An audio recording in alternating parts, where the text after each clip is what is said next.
Hello everyone.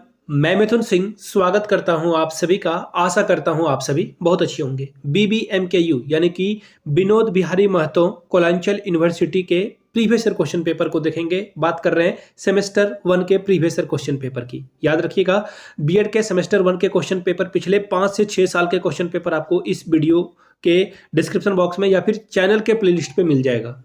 वहां से जाकर के आप सारे पेपर को देख सकते हैं। ये हुई पहली बात। दूसरी बात, अगर आपको इनके पीडीएफ चाहिए, पिछले 5-6 साल के पेपर के पीडीएफ चाहिए, तो 49 रुपीज में ये पीडीएफ आपको अवेलेबल करा दिया जाएगा। यहां से मेरी ईमेल आईडी देख लीजिए, yourmithunSingh@gmail.com पे आप मुझे मेल कर सकते हैं। इंस्टा पे हो then do follow me @iMithunSingh और 7979054474 व्हाट्सएप नंबर है। इस पे व्हाट्सएप कर लीजिए, आपको पेपर मिल जाएगा। 49 रुपीज का छोटा सा एक पेमेंट करना है, after that you will get your PDFs. ठीक है जी, पीडीएफ आपको मिल जाएगा।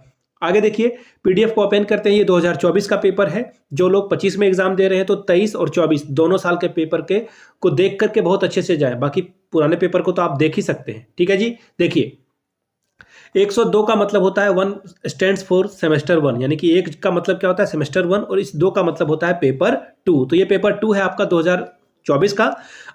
80 मार्क्स का टोटल एग्जामिनेशन हुआ था। 3 घंटे का पेपर, टोटल पेजेस है 12 पेज का ये क्वेश्चन पेपर था। 3 ग्रुप में ये डिवाइडेड है, group A, group B, group C. Group A में हर क्वेश्चन 2 नंबर का है, ग्रुप बी में हर क्वेश्चन 5 नंबर का है, ग्रुप सी हर क्वेश्चन 10 नंबर का है। तो चलिए एक एक करके सारे ऑब्जेक्टिव्स को देख लेते हैं, क्या क्या पूछा गया था। पहला question, the main objective of implementation RTE act 2009 was, यानी शिक्षा का अधिकार अधिनियम 2009 को लागू करने का उद्देश्य क्या था। To make education basic right, यानी कि शिक्षा को मूल अधिकार बनाने के लिए। दूसरा, टू प्रोवाइड क्वालिटेटिव एजुकेशन, छात्रों को गुणवत्तापूर्ण शिक्षा उपलब्ध कराने के लिए ये था। या फिर to increase literacy rate in India, यानी कि भारत के साक्षरता दर है उसको बढ़ाने के लिए था ये। या फिर चौथा, टू प्रमोट प्राइवेट एजुकेशन, यानी कि निजी शिक्षा को बढ़ाने के लिए था। ठीक है जी, आगे बढ़ेंगे अगले सवाल की ओर। Which of the following article of the directive principles of state policy deals with the promotion of educational and economical interest of SC ST and OBC। ठीक है, अदर बीकर सेक्शन के बारे में बात की जा रही है। राज्य के नीति निर्देशक सिद्धांतों की निम्नलिखित में से कौन सा अनुच्छेद अनुसूचित जाति, अनुसूचित जनजाति और अन्य कमजोर वर्गों के शैक्षिक और आर्थिक हितों को बढ़ावा देने से संबंधित है। आर्टिकल 41, आर्टिकल 48, आर्टिकल 46, आर्टिकल 42 में से कौन सा है। आगे देखिए, POA का क्या मतलब है। PO स्टैंड किसके लिए करता है। Policies of action 1992, programme of action 1992। ठीक है जी। तीसरा है faster movement of goods and services. एक सेकेंड, ये क्या हुआ, चौथा पेज गायब है इसका। ठीक है, कोई बात नहीं, वो पीडीएफ में मैं अवेल करा दूंगा आप लोगों के लिए। ठीक है, अभी फिलहाल क्वेश्चन नंबर 5 को देखते हैं। Faster movement of goods and service. ठीक है, ये भी क्वेश्चन छूट गया। ठीक है, मैं आपको पीडीएफ जो आप लोगे उसमें ये क्वेश्चन मिल जाएगा आपको पूरा। When were the universities of Bombay, Calcutta, Madras established, यानी कि बंबई, कलकत्ता, मद्रास विश्वविद्यालय की स्थापना कब हुई थी। 1854, 1857, 1858 या फिर 1897 में हुई थी। ठीक है, आगे बढ़िए।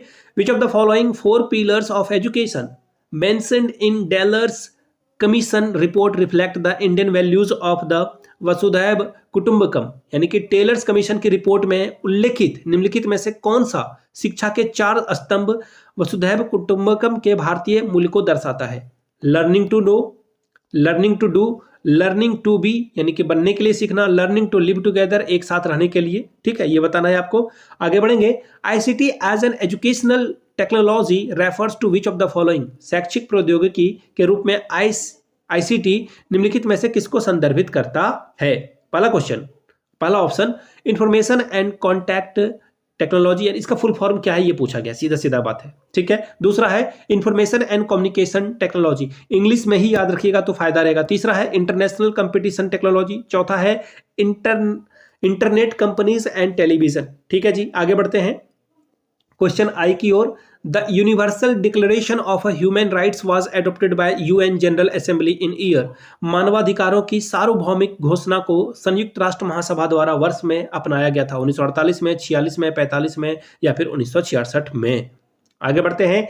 National knowledge commission was establish in which year, 1998, 2000, 2005 या 2007 में। ग्रुप बी में आ चुके हैं हम लोग। हर क्वेश्चन के लिए 5-5 नंबर मिलेगा। यहाँ पर 4 क्वेश्चन का ही जवाब देना है, ठीक है, किन्हीं 5 प्रश्नों का जवाब देना है, 4-4 नंबर आपको यहाँ से मिलेगा।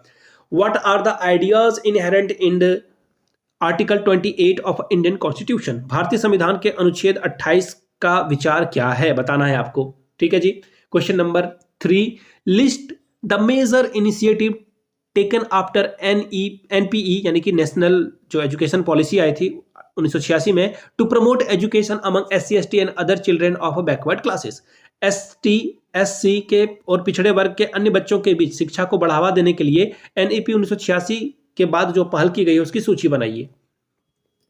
अगला सवाल, discuss significance and limitation of a right to education act. शिक्षा के अधिकार एक्ट के महत्व और सीमा पर चर्चा कीजिए। अगला सवाल, discuss advantages and disadvantages of globalisation. वैश्वीकरण के फायदे और नुकसान पर चर्चा कीजिए। Question number 6, what is the impact of educational technology on a teaching learning process. शैक्षिक प्रौद्योगिकी का जो शिक्षण अधिगम प्रक्रिया है इसका क्या प्रभाव पड़ता है, ये आपको बताना है। Question number 7, what is the importance of POA 1992 in education Indian education system.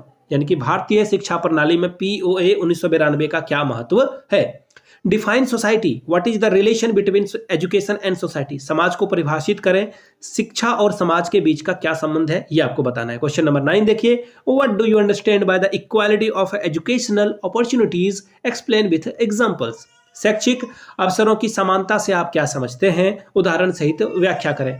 Option number C, actually group number C है, यहाँ पर हर क्वेश्चन के लिए 8-8 नंबर आपको मिलेंगे, ठीक है, यहाँ पे 10 नंबर मिलेंगे, सॉरी, 4 ही सवाल का जवाब देना है। पहला question, what is the role of education in empowerment of women, discuss in the context of UN declaration of women's right to education. महिला सशक्तिकरण में शिक्षा की क्या भूमिका है, महिलाओं में शिक्षा के अधिकार की संयुक्त राष्ट्र घोषणा के संदर्भ में चर्चा करें।